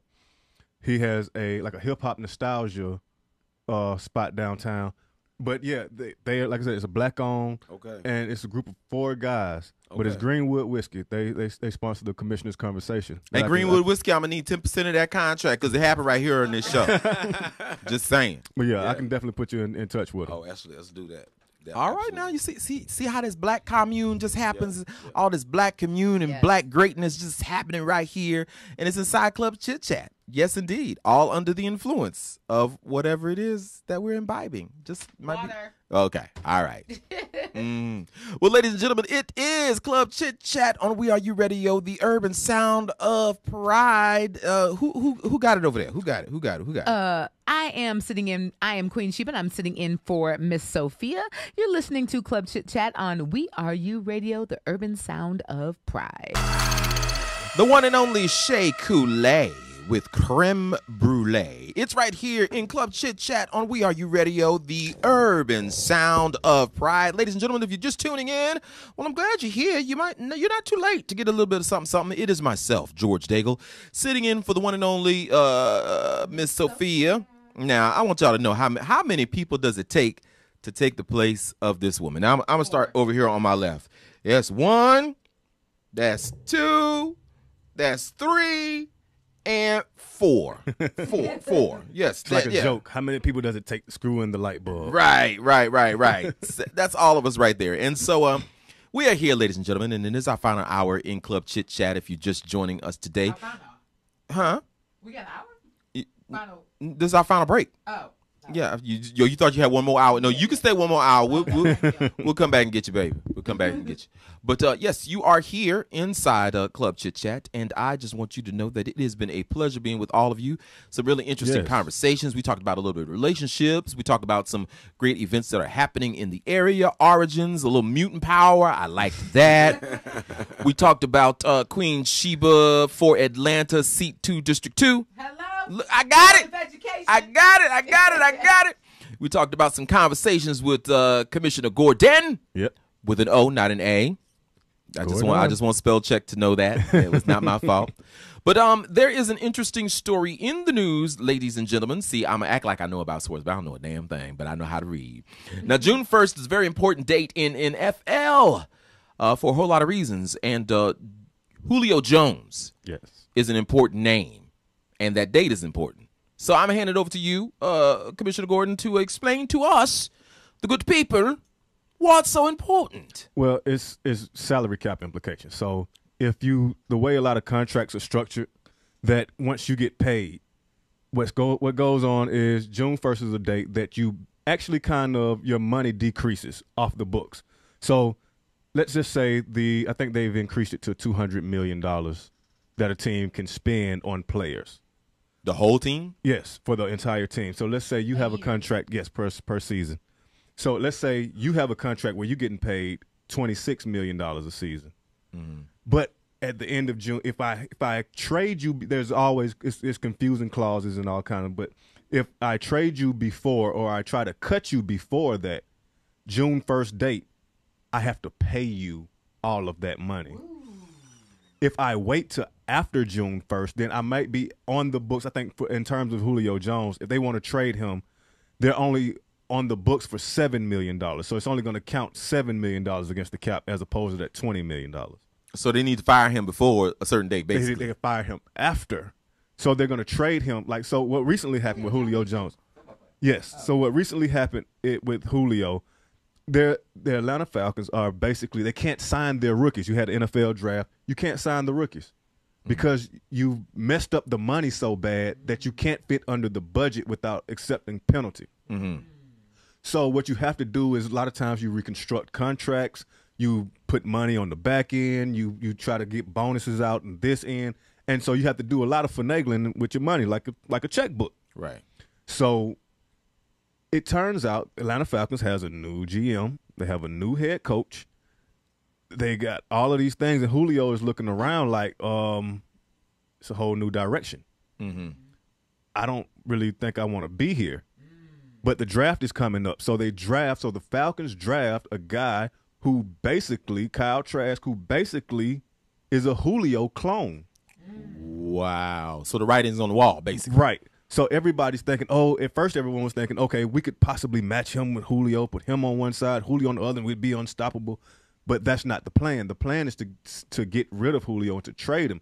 But you couldn't trade him until June 1st because if you traded him, we're still paying his contract, and I would give him away to you while I'm still paying for it. Wow. So do you think they are ultimately going to trade him? Yes. That is the plan. Why? Because the thing about it is he wants to trade. They want to get the freedom of money. They want the salary cap so they can sign all these guys that they just picked up. Mm-hmm. And so what wound up happening, there's a show on, I think it's Fox Sports South. Shannon Sharp is on the show, and this is the debatable part. Shannon Sharp, they're talking about Julio Jones, and Shannon Sharp says, "Let me call my boy." Dials up, calls up Julio Jones. Oh, there's a controversy about that. Yes. Yeah. Okay. He answers the phone, and I don't know whether I'm assuming he did his due diligence and said you're going to be live on the air. But he starts off the conversation like saying, "Hey, man, what's up? We sitting here, we talking about you being in the Falcons, what up? He says, "No, I'm out of there, bro." And so then he keeps going there like, "Do you want to go to the Cowboys?" He's like, "Nah, I ain't going to Cowboys, man. I need to go to a winner." Ooh. And then, but the crazy part comes in is he then says, "All right, I'll call you back. You live on the air." Like, wait a minute, you didn't want to say that before? Wow. So he put him in a very compromising position. Julio Jones said that he was under duress. And Julio Jones is a person that we never hear from ever. Ever. Yeah, they say he does that That's intentionally. not cool, yo. And so the debate is Fox, Shannon Sharp, all of them can come under fire because we don't know whether Julio Jones was actually just like he was receiving a phone call from a friend. Right. And it was just they just put him out there, or if he actually knew. But hold on. We know good and well in the hood, in the neighborhood, in your mama house, in your grandma house, in your auntie house, when somebody call you on speaker and you can hear it, what's the first thing you say? Take me off speaker. Take me off speaker. But let's Or take me off speaker and am I on speaker are almost interchangeable. Like take me off speaker, am I on speaker? Right. Like you almost like you're on speaker, right? So it's not Julio Jones' fault at all. That is not what I'm saying. But I'm just thinking like, dang, that's messed up, Shannon Sharp. But what if Julio Jones' plan was to throw that wrench? Well, he was getting traded regardless. But I'm just saying, just to make it look even stickier, to make it look like I want out. Well, I want out instead here.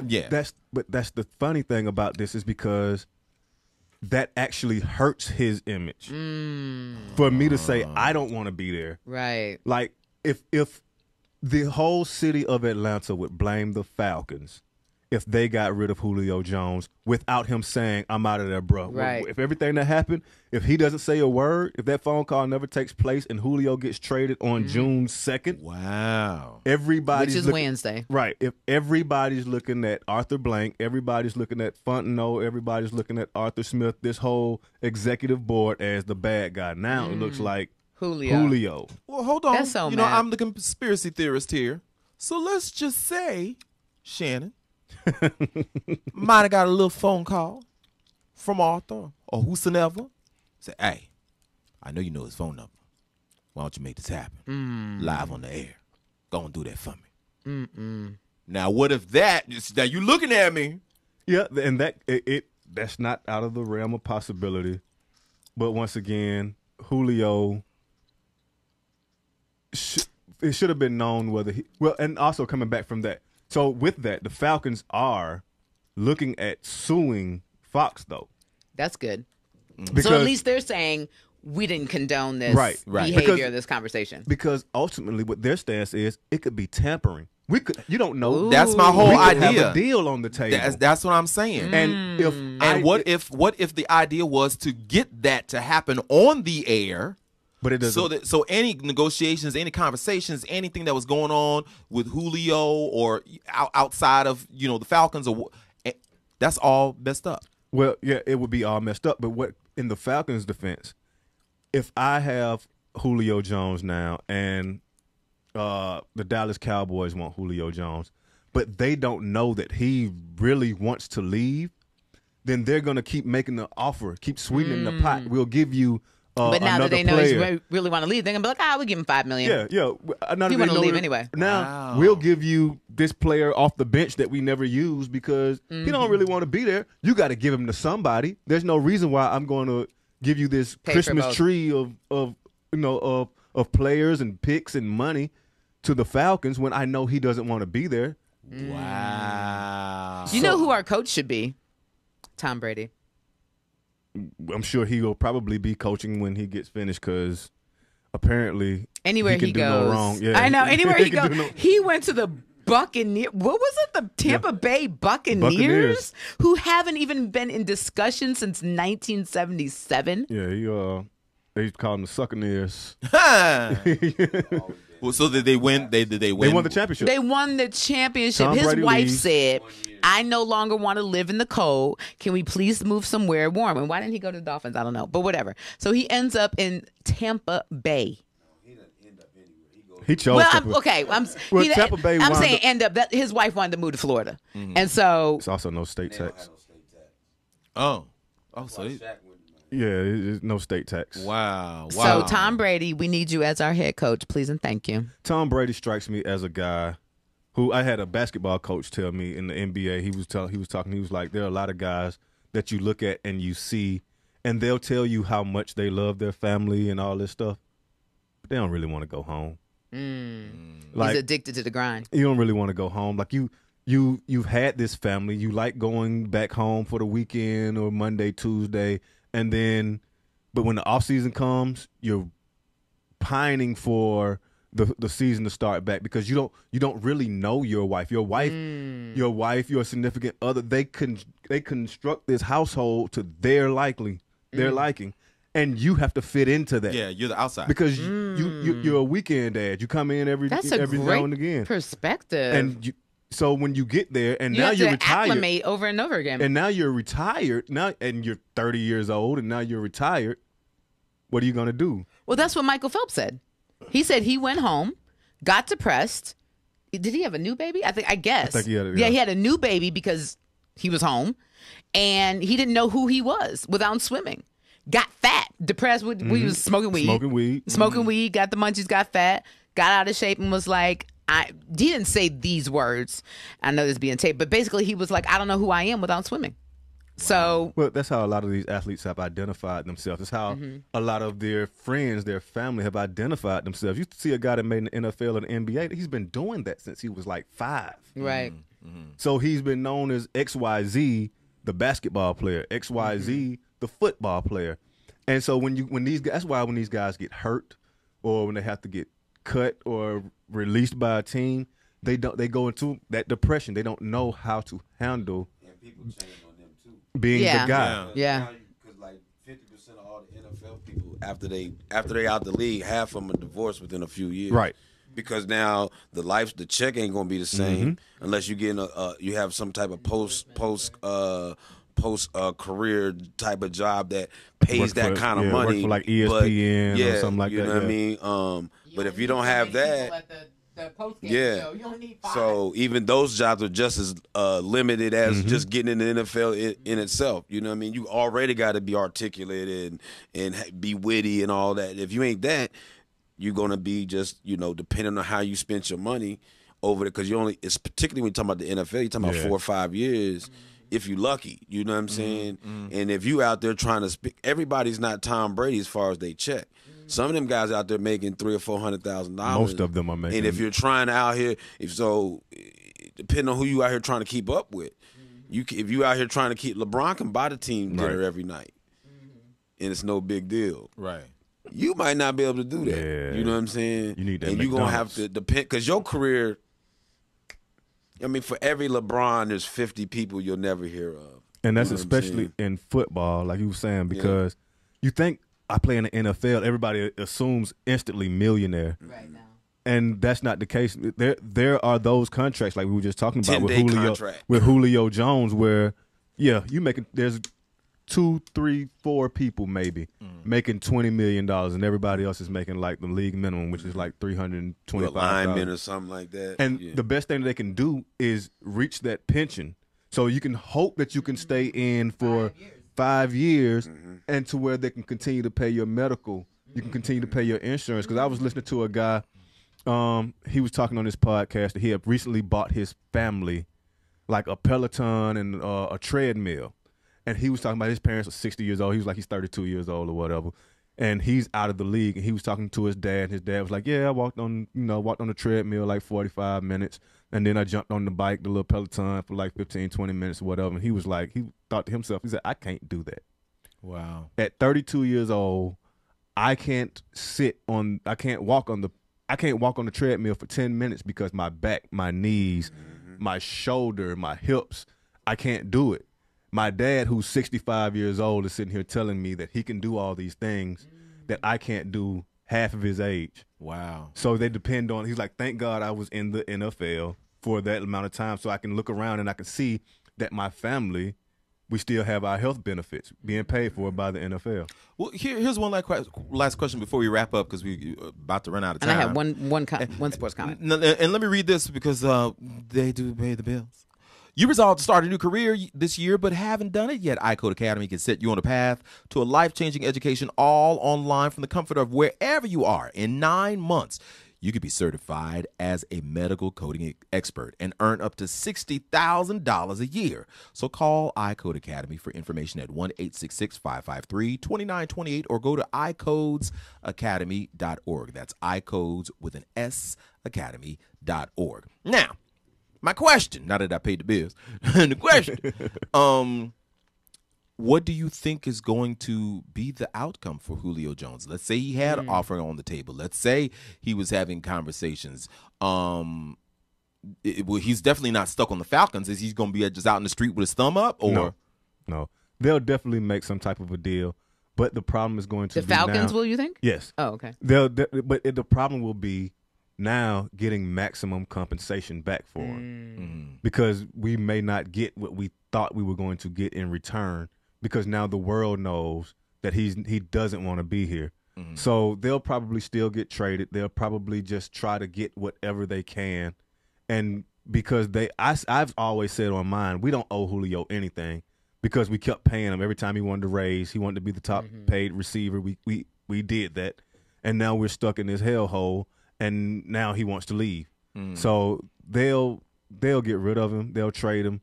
But I would trade him to where we can get the most from him. And this lawsuit with Fox, is that him?